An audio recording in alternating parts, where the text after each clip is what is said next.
Okay, let's get into this one right here. SGA haters, step to the side. Ding dong, the SGA haters are dead. What else do you want from this guy? He hit big shots coming down the stretch, clutch shots, clutch free throws, made defensive plays. The man had 3 steals, 1 block. I think he might have had 2 blocks. But you guys need to get off this guy's job. So this series is over. It's done. Like I said, if Indiana didn't win this game right here, it was over for them. They're not going to win 3 in a row. And I don't think that they'll be able to win 2 in OKC. I think OKC will be able to go back home and get this game, the game 5. And, the Pacers might get game 6 back at home, but they're definitely not going to go to OKC and win that game. It's over. I don't know what else to say. The Pacers had a good chance. They came into the fourth quarter and they were up. But, they kind of like did what OKC has been doing in the fourth quarter. Fumbling the ball and breaking up shots, not playing defense. And, I guess you just don't want to have the lead going into the fourth quarter or have the momentum of the game because, it seems like whoever has that loses in most of these games. So, I don't know. His teammates stepped up. You guys expect him to win games, and he don't have a teammate scoring 20 a game. It's not going to happen because on Indiana, they got all these different players in double figures. Now, I don't know how they pulled that off, being that at one point, they were 1 for 11 from 3, and even worse than that, I think, at one point. But they couldn't buy a 3-point shot at all. SGA, he's not a big volume 3-point shooter. He's just not. And I think this is what's been hurting them in this series from blowing this thing out. SGA, he can hit the 3, but he's just not a big volume 3-point shooter, and his teammates haven't been hitting 3s. So he's got to basically try to do something that he doesn't do on a high level as far as volume. He has to try to do that. And for the haters, I want to hear about this foul baiting because I haven't seen it. All I've seen, this guy been getting hacked all game, pushed around all game, and stuff like that. Now, it's cool. They're allowed to play defense on him, try to stop him, and I think he needs to get some more muscle on his bones. I think he needs to beef up because he's way too skinny. He's not. Say if they allowed him to play defense, the playoff defense in the regular season moving forward next season, and this is the new thing. SGA ain't gonna make it to year 10. He's just too skinny. He needs to beef up like Michael Jordan did when they lost in 90. Well, he made his whole team beef up. He made Scottie Pippen beef up. He made Horace Grant beef up. And, at that age, that young age right there, is easy to gain a lot of muscle when you're that young. So it worked out for them. And I think that's what, SGA is going to need to do if he wants to keep playing for a long time, because they're going to keep trying to push him around, especially in the playoffs. But like I said, if they, actually let defense, it'll be a funny thing because LeBron James talks about this is what he wants all of a sudden, but all he does is flop the hell around every game. So I don't know how that benefits him in the season. I don't know how that benefits him. I can say, it probably will benefit him because he's going to retire soon. So now everybody really has to earn their points when they took away defense from him. So he won't have to earn his points. And it's funny because, he started lifting weights and getting like football big, and they took out defense.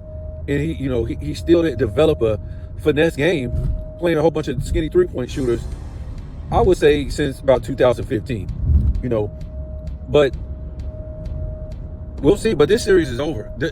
Indiana had their chance. They blew it. And, good luck. Yes, they might pull. They might get one back at home. And it seems like OKC was in Indiana for 2 weeks. It's been a long time. And now they get to go back home. All OKC needs is for the damn team to wake up. They act like at times they act like they're not awake. And I know they haven't seen nothing like this. This Indiana team is scrappy, is deep, they just keep coming at you. But still, OKC has to play their game.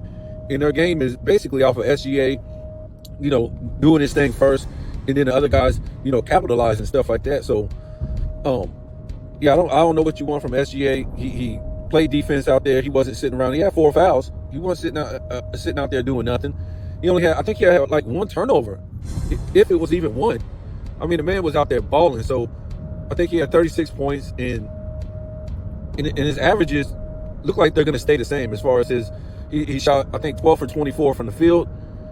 I think he shot one for three from the three. Like I said, he don't shoot a lot of threes. That's not his game. That's how he stays efficient. If you're an outside shooter, if you're chucking up a whole bunch of threes, your field goal percentage can get all the way down to like 45%, 43% if you're shooting all those threes.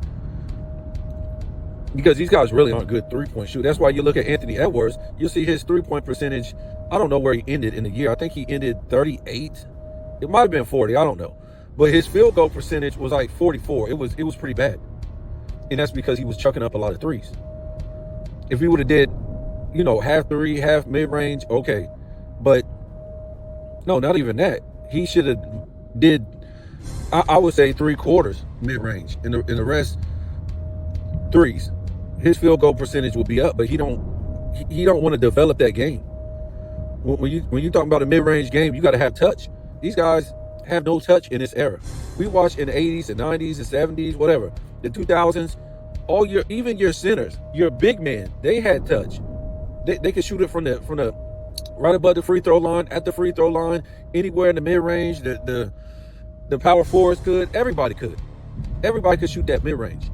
Like I said, it's not easy. You got to have touch, and that's why these guys don't shoot it in this era. And they're leaving a lot of points out on the floor when they're just wide the hell open, and they're like, "What am I going to do now?"